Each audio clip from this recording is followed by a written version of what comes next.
Hi, I'm Bugsy and I'm an addict. I'm going to be reading just for today, March 21st, 2024, A Treatable Illness, page 83, basic text, page 3. Addiction is a disease that involves more than the use of drugs. At our first meeting, we may have been taken aback at the way members shared about how the disease of addiction had affected their lives. We thought to ourselves, disease? I've just got a drug problem. What in the world are they talking about? After some time in the program, we began to see that our addiction ran deeper than our obsessive-compulsive drug use. We saw that we suffered from chronic illness that affected many areas of our lives. We didn't know where we'd caught this disease, but in examining ourselves, we realized that it had been present in us for many years.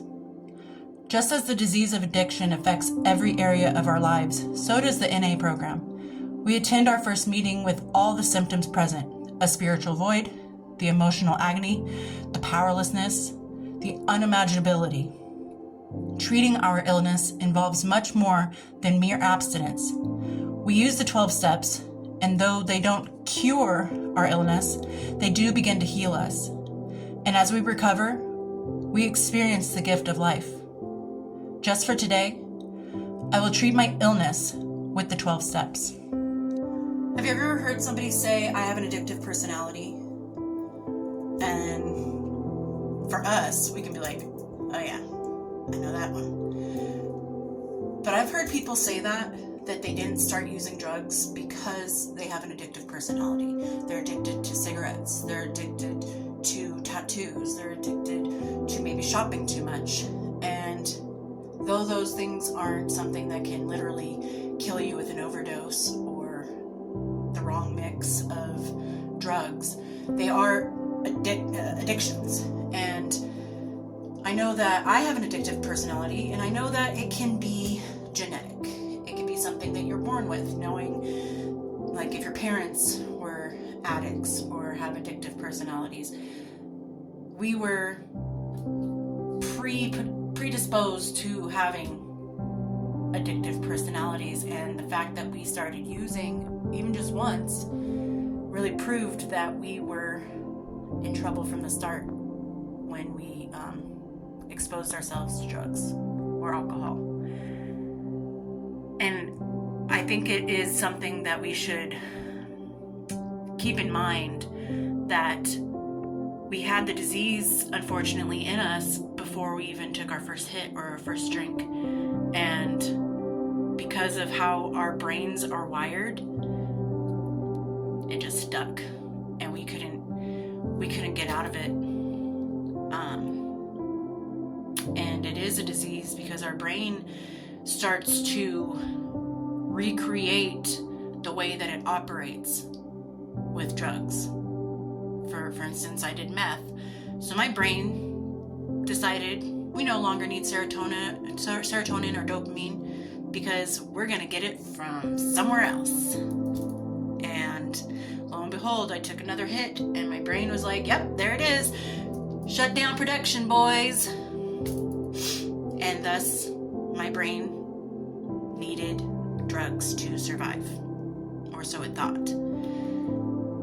And I think that a lot of people who are in recovery find it a daily struggle to have to recreate what we took away with using drugs. For me, serotonin and dopamine, in some cases, it never comes back. Luckily, it seems to be coming back for me, and I'm healing.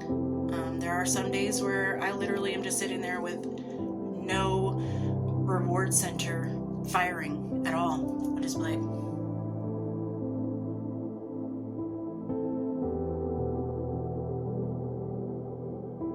boring. Yeah, boring. My life sometimes is just very plain and dull, and some days I do struggle with having appropriate reactions to things that would make me happy in the past, or even just new things that would make me happy today.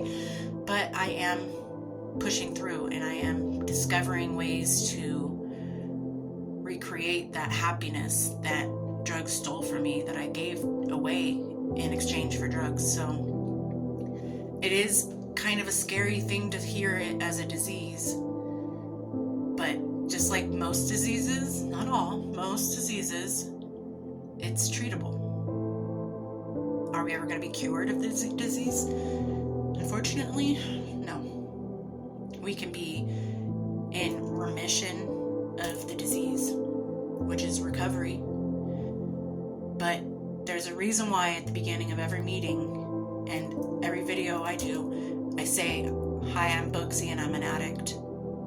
Because though I'm not in active addiction, I am an addict. And if I take one hit, it's done for me.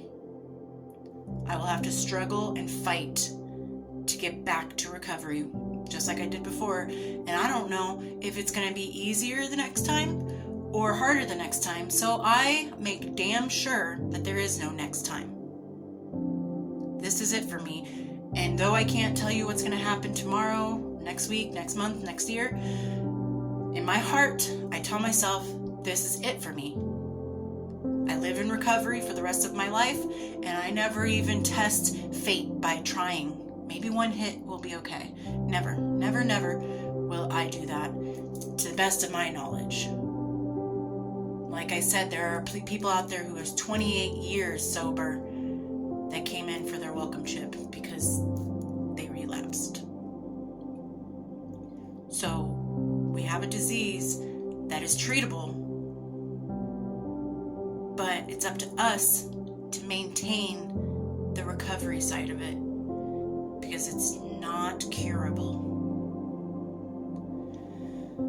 But if you're struggling out there, reach out to somebody, reach out to me. There are plenty of people out there rooting for you and hoping that you get the best out of life that you deserve, because we are worth our recovery. And I hope everyone is doing well out there, and I will talk to you later.